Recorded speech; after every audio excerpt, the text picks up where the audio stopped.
Hey everyone, welcome back to Corporate Decoder, the place where we decode the corporate world. Today we're diving into a filing from Korn Ferry, and let me tell you, it involves money, deals, and a whole lot of corporate maneuvering.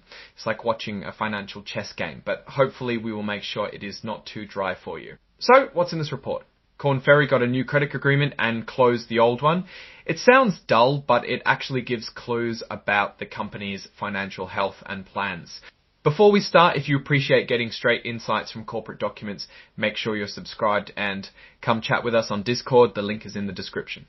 Alright, let's get into it. This filing, called an 8K, is like a corporate alert system. Companies use it to announce big changes that investors should know about. In this case, it's all about debt, specifically a new credit agreement. Think of it as a company getting a new credit card or business loan. On July 1, 2025, Korn Ferry, which is the company, entered into an agreement called the Credit Agreement with Wells Fargo Bank.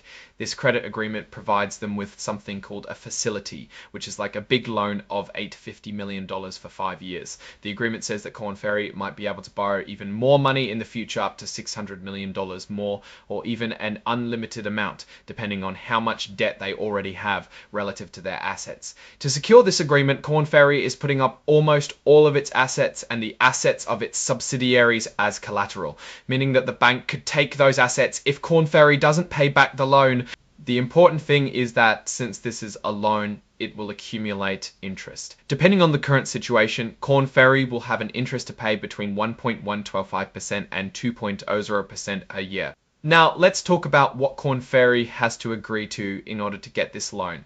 These agreements are called covenants, and it's like the rules that the bank sets for Korn Ferry. They include things like restricting Korn Ferry's ability to take on more debt, sell off its assets, and make big investments without talking to the bank first. There's also a financial covenant, which is like a report card that measure how much debt the company has compared to its assets.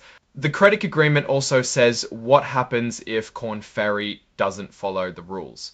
These rules are called events of default. If Korn Ferry violates any of these rules, the bank can demand all the money back immediately, terminate the agreement, and even take the assets that Korn Ferry put up as collateral. This part is standard in credit agreements, but it shows how serious these agreements are.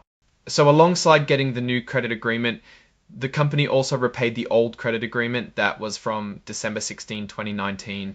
Now, here's an interesting part. The banks that are giving Korn Ferry this credit are also providing other services to the company. This is normal in the financial world. It is called full-service financial institutions.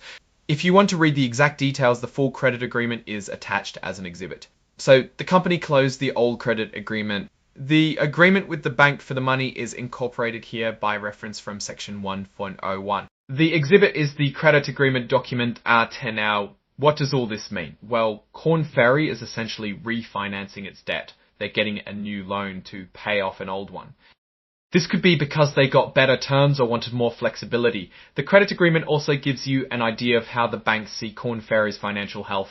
They're willing to lend a lot of money, but they're also putting some restrictions in place to protect their investment. This is a way to make sure Korn Ferry is managing its money responsibly, and this is a signal about what the future of the company could look like. Now let's step back and look at the bigger picture. Korn Ferry is in the business of consulting specifically human resources. That means that its performance directly depends on the economy. When the economy is strong, companies are more likely to use Korn Ferry's services. What do you think about that? Is Korn Ferry making the right moves? Any risks you spot? Jump into the comments. And of course, hitting the like button is a great way to say thanks, and subscribe so you keep seeing our takes when new company reports drop. Don't forget to join the Discord in the description, and thanks for watching. See you next time.